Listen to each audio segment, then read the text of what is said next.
if this is for me, it's going to be for me. I don't have to pretend to be something that I'm not in order to get it. And if I have to pretend to be something that I'm not, then it's not for me, right? And so acting as if you are a person who believes that, and allowing the people, the spaces that you enter into to show you, are they in alignment with who you're being, who you're becoming, not the version of you that you were in the past that you're trying to let go of. Welcome to Another Way Through, a podcast featuring stories of folks who used to trade their authenticity for safety and acceptance and have found their way to lives filled with greater peace, joy, and freedom. These stories will remind you and affirm for you that if you're thinking of following that inner voice telling you that there's something bigger out there for you, even if it's a little bit scary, that there's another way through for you too. Let's get into the episode. Today, I'm going to talk about one of my absolute favorite things, which is manifestation. And it is something that I have been practicing for years now. And I have some really fun stories and my own particular spin on things that I'm excited to share with you all. So manifestation, it gets talked about a lot, which is about, some people think it's just magical thinking or just sitting in a room and wishing and saying your affirmations over and over again and the thing will appear. And I would say that there is a ton of energetics and spiritual alignment that goes into it, but there's a lot of very practical aligned action that is required as well. And so I'm going to share a little bit about my own story with it and give you a few tips on how you can incorporate manifestation practice into your daily life. And so it all starts with your subconscious beliefs about your deservingness and your worthiness. And that sounds kind of simple, but it actually is something that requires a lot of intention and shifts in behaviors because our subconscious is so powerful. It rules about 95% of our thoughts, behaviors, and actions, and is something that is really well worn in our being, in our brains, and our bodies. And so in order to rewire it and to do something different than we've done for 20, 30 plus years, it is really important to be very thoughtful, intentional, and get beyond being conscious of it, actually becoming the person who believes something completely different than what your subconscious beliefs are telling you. So I'll tell a little bit of a story about who I was just a few years ago or what I was experiencing in my external reality versus what I experience now. And I'll talk to you a little bit about how I got there and some of the key themes around manifestation that allows all of this to be possible that I continue to practice in my daily life. So just 2-3 years ago, I was already on my healing journey. I was already experiencing my awakening and had been in this really intentional healing place for a few years already. But I was still really trying to crack the nut of love and getting into a healthy partnership that I had never experienced before. I had a long history of toxic situationships, toxic partnerships, some that were just, we won't really get into today, but really just detrimental for my psychological understanding of who I was and what I desired or what I deserved. And so when I was deciding, when I declared to myself and to others that I wanted to have a loving, healthy relationship, that required me to show up in a very, very different way and to do a lot of things differently than I'd done in the past that would allow that to finally come in, allow me to become the person that could finally receive it and sustain it and maintain it. And so what my life looked like a few years ago was I was in my corporate job that was very draining for me. And a lot of people would have said, oh, this is such a good job. It's got really cool perks. It's not so bad. But I am a highly sensitive person. I always have been since I got to this planet. And so I was really able to pick up on a lot of the subtle things that were going on. They were subtle and not so subtle things that were just not aligned for me. And so I was trying to figure out, how do I find my way out of this? And about 3 or 4 years ago, I had decided that I was going to become a coach, but the path to being in corporate America, being on this traditional path for so long, to entrepreneurship and actually making that a reality for myself, that was a journey. And at the same time, had been wanting and desiring that partnership. So there was kind of two parallel paths, and I'll talk a little bit about this later, but there is a deep connection between love and money because they all come back to deep sense of self-worth and security and stability and your own belief in your own deservingness for those things. And so to paint the picture, I was in that corporate job, drained every single day, really just showing up and trying to do my best to get my paycheck, but also figure out my way out and to hold all of those things while also trying to find a partner. And so about 3 years ago, I had just finished, it was the top of, I guess it's the top of 2023, so almost 3 years ago at this point. And I had gotten out of a pretty just misaligned, just did not make sense situationship that just ended in such a way that was just really, really, it was so needed for it to end, but it was probably one of the more painful things that I experienced in a while. And it was something I was just like, why am I still doing this? I knew that this was not a right fit for me, but somehow I got caught up in it. And I was like, all right, it's time, girl. God was like, please don't do this anymore. And so I finally got myself out of that. Might be something that I share a little bit later in the podcast, but it was a time where I was like, I'm going to commit to fully being in a relationship with myself before I allow anybody else into my sphere. I had done this before, but this was my I think it was the final, just, are you sure you learned the lesson? It was that final piece. And so that year I committed to really pouring into showing up in community and really trying to build my own life here in Los Angeles. I'd moved a couple years prior. And so in the start of 2023, I started my pole dance journey. And it is something that I recommend to literally anyone, especially women who are looking to reconnect with themselves from a spiritual and physical, sensual perspective.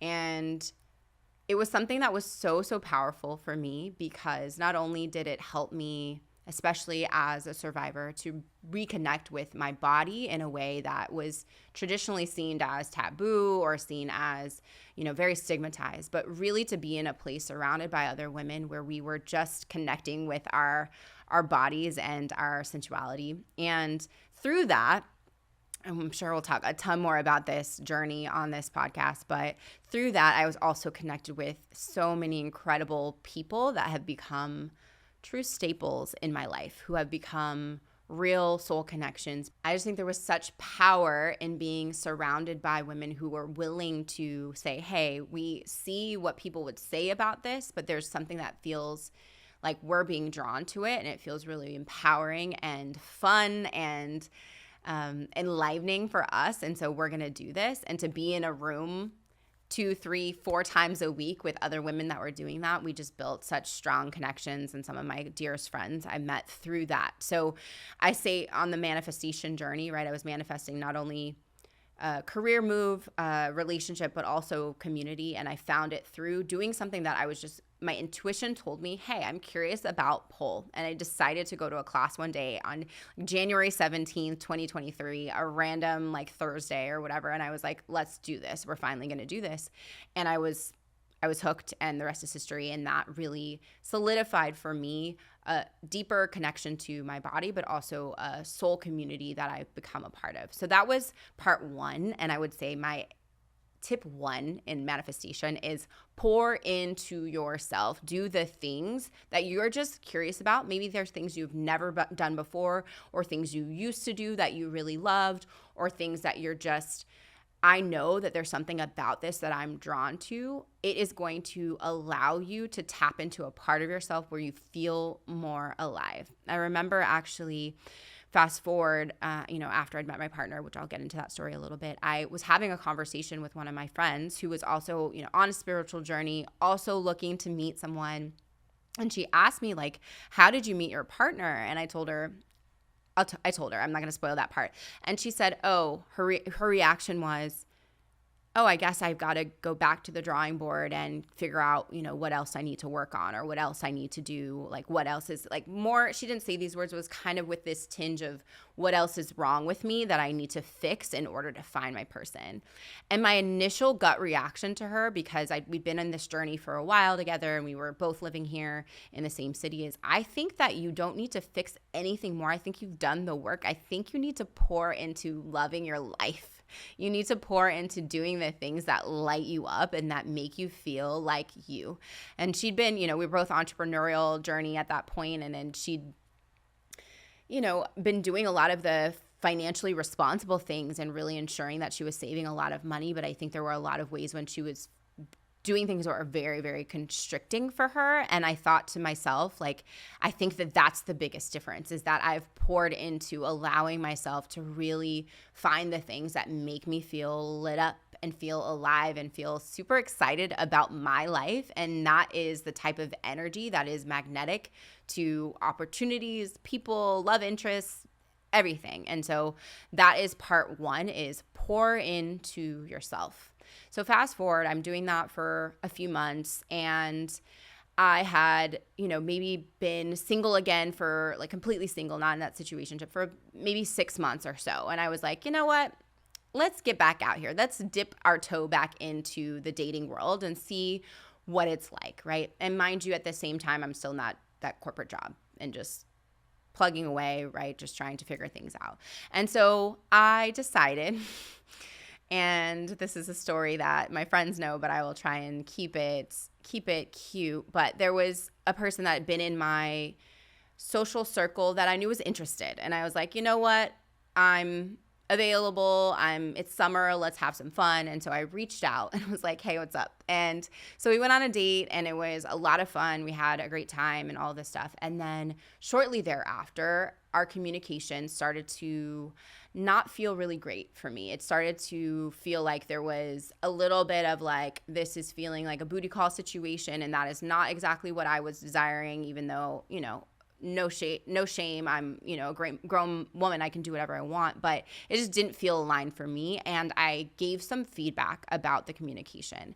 And immediately I was in my body drawn right back to the same feeling that I'd had in those other situationships. I felt like hot. I felt very like, it was very intense. It was like, you essentially, without saying these words, like, you're crazy. Like, this doesn't make any sense. You are being ridiculous. You are being unreasonable. And that was the feedback I was getting in response to asking for something that I needed, right? Something that I wanted. And I can't say that I handled my communication in the best way by any means. I think there was a lot of like, we were just misaligned for one another, but the clarity that it was not a good fit was so apparent. And I think in the past, thinking back to how I would have been, that kind of like back and forth and the little of like, turmoil that I'd experienced, it felt very familiar. And I think I would have tried to get someone that I was interested in to see my side of things and try to explain myself away, or explain it away in such a way that I could keep the connection in the past. And I would have really fought for it and just been like, no, that's not what I meant, or let's just try. And what I did this time was like, you know what? I see this for what it is. I see the flags, and this was fun, but no thank you. And I really wish you the best, and we'll be friends or we'll be cordial when we see each other, but this is not for me. And he circled back around a couple weeks later and was like, I miss you. And I was like, no thank you again. And the time just kept passing, right? And I was like, it's funny, I said this to a friend later, and I was like, the ability to say no to even like what is interesting or what is clearly not it, but it has some of the elements of what you desire, it might mean that there are crickets thereafter. It might mean that there is a period of like just tumbleweeds, right? There is nothing going on. And I think so often in the past, and I know a lot of people, they would rather have something going on and just be like, all right, well, at least this is fun and this is interesting, because that's better than the alternative there being nothing, and knowing that I'm going to enter into a period where I'm back all alone all again, right? But goes back to my point one, which is I'm pouring into myself. So this isn't the only thing that I had going on. So even if I was going to have crickets when it came to dating and when it came to love interests, I still had a very full life that I'd been pouring into. So my ability to say no was strengthened. So pour into yourself. Say no to what you know isn't it, what is maybe even almost it, but isn't everything that you desire, or has some resemblance to what you know has not worked out for you in the past. And I had to do that to the point that it came back around even one more time. And I really truly believe the universe was, I hate the word testing, but I was given these opportunities to say, no, for real, I'm for real this time. Because yet again, I ran into the same person at a party like maybe 3 or 4 months later. And we actually had a good talk, and it was like we were able to hash some of the things out about what our communication had been in the past. And I felt better about the fact that like, oh, we were both impacted by this in our own different way. And we were coming to some level of understanding. And then I realized that as he was saying certain things that were, you make a good point. I was like, oh, okay, I see what you're saying. He flipped to the other side. And I was like, oh my God, you are a person that just loves conflict. You just want to be confrontational and you want to be contrarian. And I was like, whew, yet again, I know for a fact this is not for me. And yet again, he invited me to go home with him that night. And I said, no, thank you.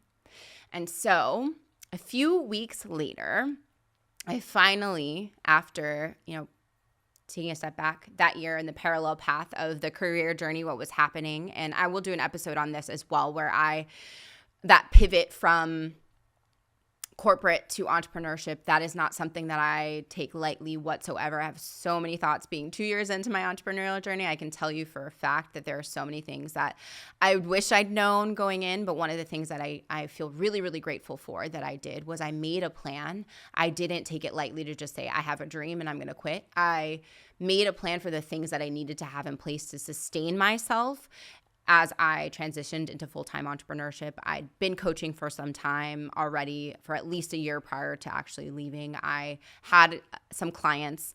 I had a dollar amount that I had saved up that I wanted to make sure that I had for runway to support myself in case of, to give myself time to build up my business. And I froze my eggs. That was another thing that, I was very, very grateful to have a benefit to support me through that from my corporate job. So I had made that list in the beginning of the year. As I was pouring into myself, I made that list of here are the things that I need to have in place for me to leave. And so by November of that year, I had all of those things. I'd done all of the things I said I was going to do. And I put my notice in the end of November, probably around Thanksgiving. And maybe that same week, couple days later, I matched with my now partner on Hinge. Shout out to Hinge. I don't think that they're doing those things anymore where they like have success stories because there's so many. But yes, I met him the full old-fashioned way on a dating app. And at that point, I realized, like looking back, our second date was my last day of work. And as I mentioned, I was being drained. I was in this environment where I was like, I know this isn't for me. I know a lot of people would love, and this would be their dream job, but it is just not a fit for me. And I was finding my way out of it. And when I finally felt like I had the confidence and I had the security and I had the plan in order to leave that, I cleared so much energetic space in my life that I was finally able, I feel like I was given the gift of the person that I was finally given the gift of the person that I was looking for. And so I say all of that to say, pour into yourself, say no to what isn't it, and clear the space of what you are holding on to, what you think has been giving you security, what you think has been giving you credibility, whatever your version of that is taking up a lot of room, whether that's physically, energetically, or it's just out of alignment, that you're pouring energy into trying to make that work or to surviving that experience. And that energy could be freed up and create space and create room for the person or the opportunity or the people that are meant for you. So if you're interested in learning more about manifestation, I love doing this work with my clients. I actually have a challenge coming up. I've done this once in the summer and I plan to do it again in the fall. It's called the Iconic Self Manifestation Challenge. If you're interested, DM me manifestation and I will add you to the list for the details.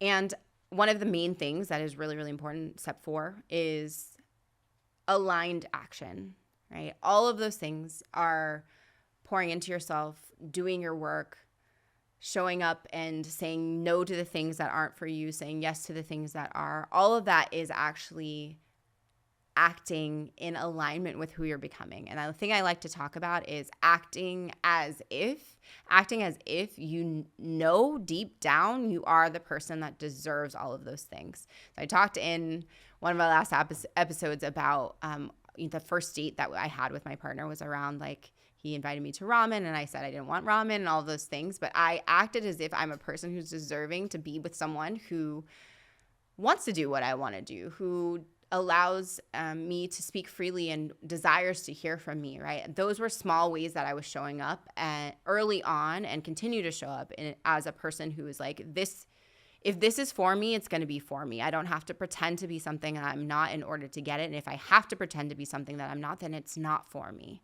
right? And so acting as if you are a person who believes that and allowing the people, the spaces that you enter into to show you, are they in alignment with who you're being, who you're becoming, not the version of you that you were in the past that you're trying to let go of, right? If I saw that the person that I was entertaining needed me to be someone who wouldn't speak up, who needed me to be someone who would allow him to, not reach out to me or allow him to only reach out to me on the weekends when he wanted something from me, right? Then that is the kind of person that I would have gotten.